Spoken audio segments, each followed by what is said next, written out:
Hey guys, this is Vince with Modern Music Studio, and today we're going to talk about how to improvise over chords, or if you're writing a song, how to write a melody out of a chord progression. So first thing we're going to do is we're going to just talk about the chords we're going to use today. We're going to go with kind of a jazzy progression. This is F major 7, B half diminished, E minor 7 to an A minor. We have D minor 7, G7, that's your 2-5, and then your 1, C major 7. Okay, again, so we have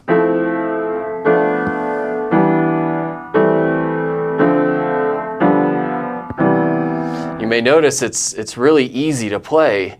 You're just you're playing these four keys, and then we're just moving the top 2 down. Now we're going to move the bottom 2 down. So repeat that pattern.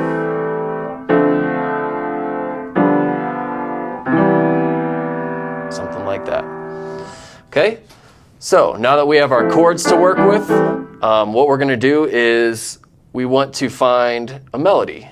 So what we'll do is we'll play the first chord, and these 4 notes, F, A, C, and E, those are your chord tones. Those are the notes that you want to kind of bring out as you play a melody. So we're in the key of C, so we have all those notes there to choose from, but we really want to kind of highlight those 4.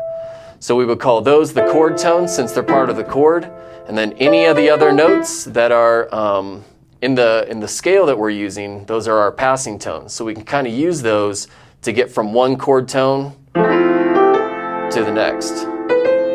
So you could just do something really easy like, something like that. And then when we get to our next chord, we're doing the exact same thing. So we just play our chord, and now we're finding different chord tones that you may want to start with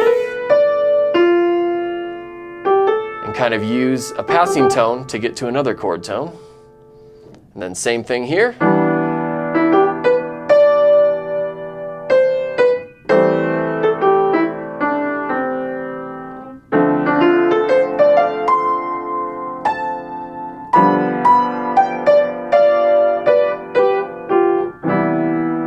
Something like that. So as far as things we can do, we can talk about that where we just play chord tones and we have notes that we're using as passing tones to get to the chord tones. Other things that we can do is we can play arpeggios, which is just a broken chord. Instead of playing the chord like that, we just break it up. And you can go crazy with it. And play all the notes down there, same thing over here. And you can use that to, especially if you don't want to just play notes like this, and then all of a sudden you want to be up here. Kind of sounds kind of weird. So if you use that arpeggio, kind of helps you get to that spot that you want to be at.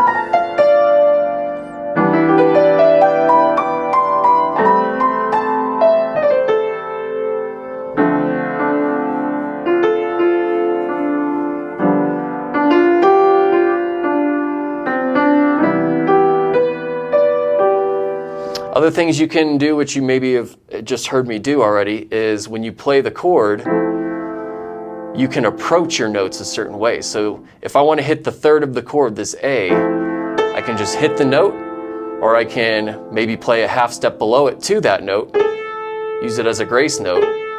And you can get really fancy with that stuff. You can, you can do it, just don't overdo it, but you don't want to go like, unless that's the sound you're going for, but you can use those from time to time to kind of, liven it up a little bit. So if I play, something like that, where you don't always have to go in the order of the chord or the scale that you're using, you can kind of break up the notes. Maybe I start with F and then C, A, E, and maybe on that E I want to do that little half step. End on our C. And then when we go to our next chord, maybe I do this. Maybe I have these 2, and I can use this as a passing tone as well. Treat it like those grace notes that we were just talking about. And then, next chord, maybe I want to do a big arpeggio. And then we have our A minor. cool thing to do on A minor, or any minor chord, if you're thinking about the flat 5. So here's our A minor scale. There's our flat 5. You can really play around with that note. Maybe you go up with it, and then you go down the next time. So little things like that, you can kind of, liven up your music. And then we have our D minor 7, our 2 chord. Maybe I'll just play like a little riff this time. It's just something like that, and then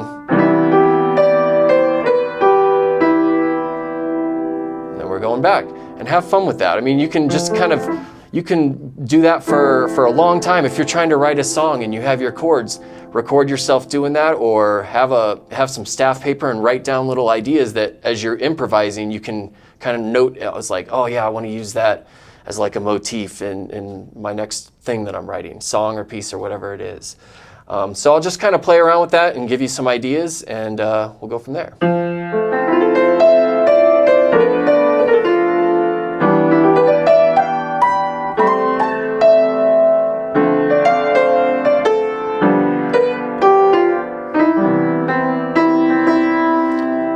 And real quick, maybe if that's our last chord, to get to this first chord, maybe we can put a chord in between.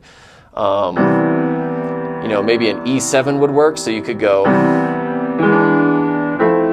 if you like the way that sounds, and you do the same thing that we were talking about. When you hit this E7, you can find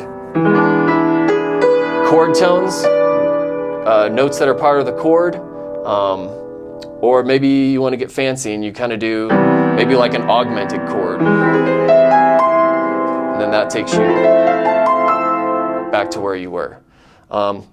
As a side note, a cool thing you can do with augmented chords, you can play the augmented scale or the whole tone scale. So let's say I play my melody, doing all this type of stuff, I get to this chord, and then I get to that augmented chord, and then that takes you to your next little part. So that all that whole tone scale is just all whole steps. So you start on C, say, since that's part of our chord, C, D, E, and then we're looking at these 3 black keys, and it kind of repeats. Or you can do something really fancy, maybe, I don't know if little ideas that you can do with that. So I'll play that through one more time.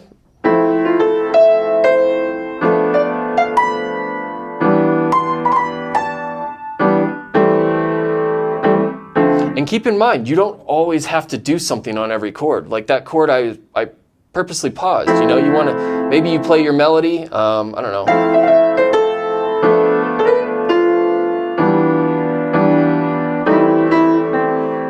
Give your melody some breathing room. It doesn't have to be just filled with notes all over the place. And on the 5 chord, you can do a lot of cool different things. So like one thing, this is a G7 chord, so normally that's in root position there. One thing that I like to do is you play the G7, and if you look at these 3 notes, that's a diminished chord. This would be the minor 9th of the chord, and you can kind of play around with this diminished chord as you play that. So if I go back to where I was, you can,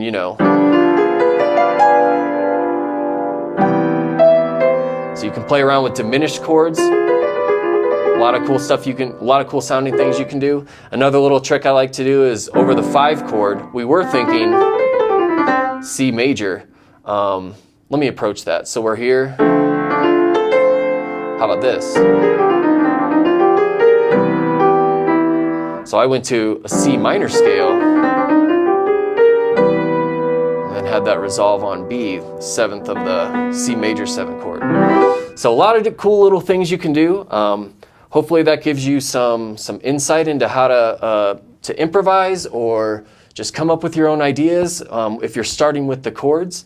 And like I said, have fun with that. There's no right or wrong. As long as you're just kind of looking for chord tones, you might want to do something like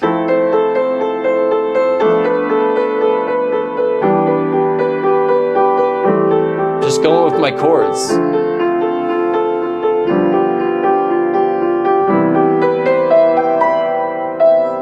There's a million different ways you can kind of approach that, but just think about your chord tones with whatever chord you're on. Doesn't matter what chord it is, as long as you're thinking of chord tones, know what key you're in, because that's all the other passing tones.